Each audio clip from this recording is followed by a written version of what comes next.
मेरे भाइयों, वअबुदुल्लाह वला तुशरिकू बिही शैआ, अल्लाह इबादत अल्लाह ही की, उसके के साथ किसी को शरीक नहीं। और उसके बाद हुकूकुल इबाद का तस्करा, हुकूकुल इबाद में जो रिश्ते आए हैं वो बाद में उसका तस्करा। पहले ये बता दूं कि बंदा देखिए, हजरत आदम को सजदा नहीं किया, रांदे दरगाह हो गया।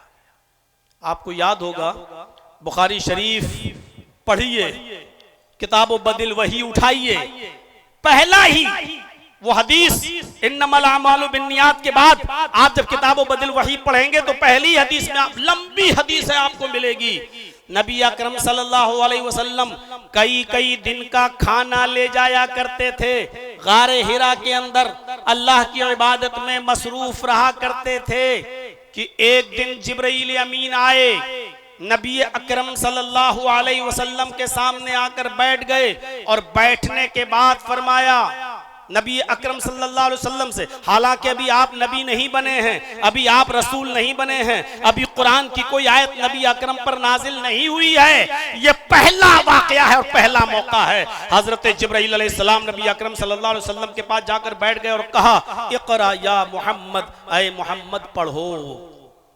क्या कहा? इक़रा या मोहम्मद, ऐ मोहम्मद पढ़ो सल्लल्लाहु अलैहि वसल्लम।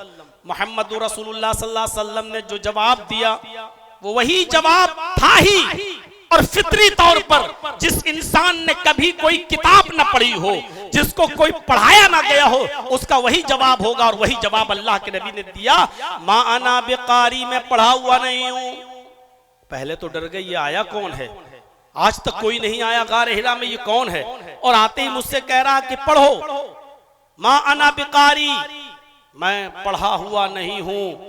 बुखारी के अल्फाज, अल्लाह के नबी फरमाते हैं कि उसने मुझे पकड़ा, अपने सीने से लगाया और उसने इतनी जोर से मुझे दबाया कि मुझे ऐसा लगा कि कहीं मेरी जान न चली जाए।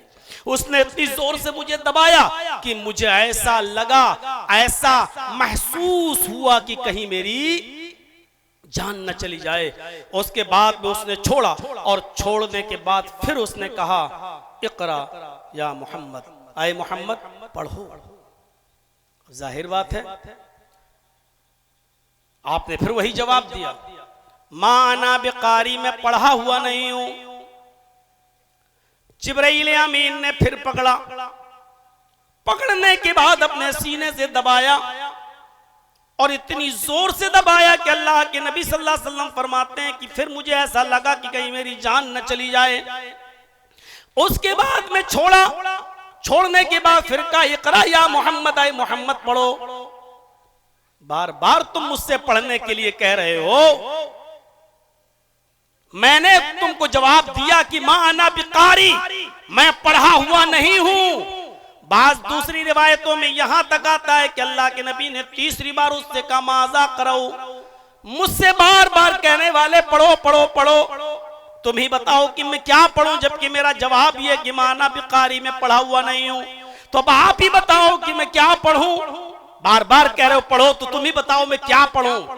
पकड़ा, फिर दबाया, और इतनी जोर से दबाया कि अल्लाह के नबी सल्लल्लाहु अलैहि वसल्लम फरमाते हैं कि मुझे फिर महसूस हुआ कि कहीं मेरी जान न चली जाए। और उसके बाद में छोड़ा, और छोड़ने के बाद कहा, इक़रा बिस्मि रब्बिकल लज़ी खलक़, खलक़ल इंसान मिन अलक़, इक़रा व रब्बुकल अकरमुल लज़ी अल्लम बिल क़लम, अल्लमल इंसान मा लम यअलम। ये 5 आयतें नाजिल हुई नबी अकरम जनाब मोहम्मद रसूलुल्लाह सल्लल्लाहु अलैहि वसल्लम के ऊपर।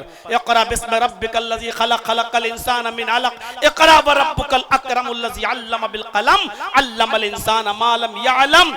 जिब्राइल ये पढ़ने के लिए जब कहा कि ये पढ़ो, पढ़ाया, और उसके बाद में चले गए, लेकिन नबी अकरम सल्लल्लाहु अलैहि वसल्लम डर गए। अभी आपको पता नहीं है, अभी ये भी नहीं मालूम कि मैं अल्लाह का रसूल बना दिया गया हूं, अभी ये भी नहीं मालूम कि ये था कौन, लेकिन इस हादसे से आप डर गए, और इतना डर गए कि आपने रात ही में वो गारे हिरा छोड़ दी और वहां से दौड़े अपने घर की तरफ गए और जैसे ही अपने घर में एंट्री लेते हैं, बुखारी किताब बदिल वही के अल्फाज हैं, अपने घर में घुसते हैं, हजरत खदीजा से कहते, खदीजा जम्मिलूनी जम्मिलूनी या खदीजा, जम्मिलूनी या खदीजा, आए खदीजा मुझे चादर उड़ाओ, आए खदीजा मुझे कंबल उड़ाओ, आए खदीजा मुझे चादर उड़ाओ, मुझे डर लग रहा है। हजरत खदीजा रज़ी अल्लाह ताला अन्हा ने नबी अकरम सल्लल्लाहु अलैहि वसल्लम के ऊपर कंबल डाल दिया, कोई चादर डाल दी, उड़ा दिया आपको, हत्ता ज़हबा अन्हुर रऊ, जो खौफ, जो दहशत नबी अकरम सल्लल्लाहु अलैहि वसल्लम के दिल में लगी हुई थी कि वो कौन था, क्या था, कोई जिन्नात का साया तो नहीं था, कोई शैतान का असर तो नहीं था, क्या था वो, कौन था, कितनी ताकत थी उसके अंदर, उसने दबाया, मुझे लगा जैसे कहीं मेरी जान न चली जाए।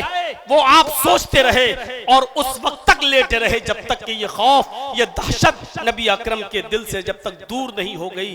फिर हजरत खदीजा रज़ी अल्लाह ताला अन्हा को पूरा वाकया बयान किया, आए खदीजा आज मेरे साथ ऐसा हुआ, आए खदीजा आज मेरे साथ ये हुआ, आज कोई आया, उसने मुझसे कहा इक़रा या मोहम्मद, आए मोहम्मद पढ़ो, मैंने कहा माना बिकारी, पूरा वाकया बयान कर दिया कि ऐसा ऐसा हुआ। खदीजा उसने इतनी तेज दबाया कि मुझे लगा कि कहीं मेरी जान न चली जाए।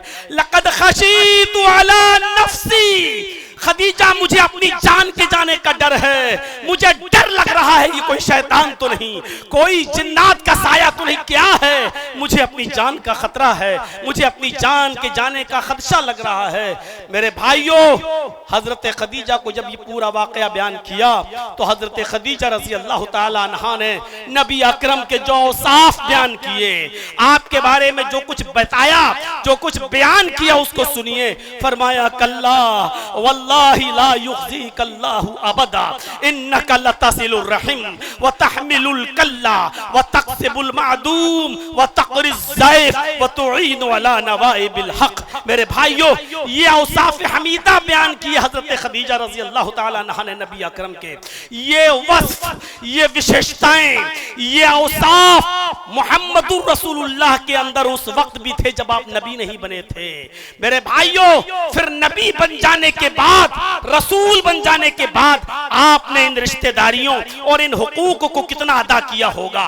जब रिसालत से पहले, नबूवत से पहले जब नबी अकरम का ये हाल था, गौर करो, हजरत खदीजा ने कहा नहीं, ऐसा कैसे हो सकता है, आपको अपनी जान का खतरा क्यों है, आप क्यों डर रहे हैं, आपके ऊपर कोई जिन्नात, कोई शैतान कैसे हमला कर सकता है। नहीं, ला युख़ज़ीकल्लाहु अबदा, अल्लाह आपको कभी रुस्वा नहीं करेगा, अल्लाह आपको कभी ज़ाय नहीं करेगा। क्यों नहीं करेगा, उसका रीजन बताया है, उसकी वजह बताई है। इन्नका लतसिलुर रहीम, आप तो रिश्तेदारियों को जोड़ते हैं, आप तो कराबतदारों का ख्याल रखते हैं, आप तो रिश्तेदारियों को मिलाते हैं।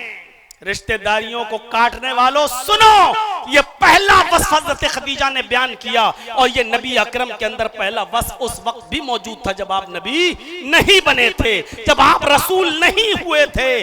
गौर कीजिए, जिस नबी की तालीम, जिस नबी का मामूल ये रहा हो, आदत, नबी बनने से पहले रिश्तेदारियों को जोड़ने की रही हो, नबी बनने के बाद उसने रिश्तेदारियों के मकाम और मर्तबे को कितना बुलंद किया होगा और कितना ऊंचा किया होगा। इन्नका लतसिलुर रहीम, आप तो रिश्तेदारियों को जोड़ते हैं, व तहमिलुल कल्ला, आप तो बेकसों का बोझ उठाते हैं, जो बोझ से दबा जा रहा है आप उसका बोझ अपने सर पर लाद लेते हैं और उसको उसके घर तक पहुंचा देते हैं। आज के जमाने में कोई करके देख ले, इंसल्ट हो जाएगी, उसकी इज्जत का जनाजा निकल जाएगा। चेयरमैन है साहब इलाके का, मैं उसका आधा बोझ अपने सर पे लाद के उसके घर तक पहुंचाऊंगा, इज्जत का जनाजा निकल जाएगा। अरे ऐसा कैसे हो सकता है कि मैं उसका बोझ अपने सर पे ला दूं। तहमिलुल कल्लाब, तो बेकसों का बोझ उठाते हैं, व तक्सिबुल मादूम, आप तो मोहताजों को कमा कर खिलाते हैं, आप उनके काम आते हैं। जो कमाई आपने कमाई है बकरियां चरा चरा कर, जंगलों में जा जाकर, कपड़ा बेच बेच कर, आपने बिजनेस करके, फेरी करके, तिजारत करके जो आप कमाते हैं, आप मोहताजों पर वो खर्च कर देते हैं। आप तो मोहताजों को खाना खिलाते हैं, आप तो उनको कमा कर देते हैं। आपके अंदर चौथी खूबी है कि आपके घर से कोई मेहमान भूखा नहीं जाता है, आप तो मेहमान नवाजी करते हैं। आप खुद भूखे रह जाते हैं लेकिन मेहमान की मेहमान नवाजी में कमी नहीं आने देते। मुश्किल हालात में भी आप अमरे हक का साथ देते हैं, सच्ची बात का साथ देते हैं। राहे गुमगश्ता को आप रास्ता दिखाते हैं, उसको उसकी मंजिल तक पहुंचाते हैं। मेरे प्यारे साथियों, गौर करो, हजरत खदीजा ने ये नहीं कहा कि आप तो अल्लाह की बहुत इबादत करते हैं, कई कई दिन का खाना ले जाते हैं और आप तो अल्लाह की इबादत में लगे रहते हैं, आप तो सिर्फ उसी के सामने सजदा करते हैं। ये खूबी बयान नहीं की। हजरत खदीजा ने कहा आपको अल्लाह ज़ाय कर ही नहीं सकता, आपको अल्लाह रुसवा कर ही नहीं सकता, आपको अल्लाह बर्बाद कर ही नहीं सकता। और उसकी वजह यह है कि आप अल्लाह के बंदों के साथ हुकूकुल इबाद का लिहाज रखते हैं, ख्याल करते हैं। आप अल्लाह के बंदों के साथ अच्छा सुलूक रखते हैं, रिश्तेदारी को जोड़ते हैं, बेकसों का बोझ उठाते हैं, मोहताजों को खाना खिलाते हैं, मेहमान नवाजी करते हैं और मुश्किल हालात में अमरे हक का साथ देते हैं। ये खूबियां आपके अंदर हैं, तो फिर आपको अल्लाह बर्बाद कैसे कर सकता है, आपको अल्लाह ज़ाहिर कैसे कर सकता है। मेरे प्यारे साथियों, अंदाजा लगाइए, ये है हुकूकुल इबाद।